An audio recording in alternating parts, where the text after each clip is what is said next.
يقول وكيف يحرم المسافر بالجو؟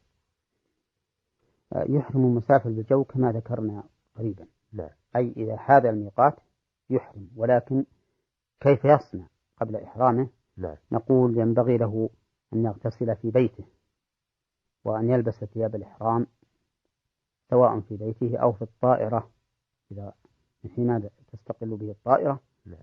وإذا بقي عليه على مطار جدة نحو نصف ساعة فليحرم، يعني فليلبي وليقل لبيك عمرة إن كان محرما بعمرة، أو لبيك حجا إن كان محرما بحج.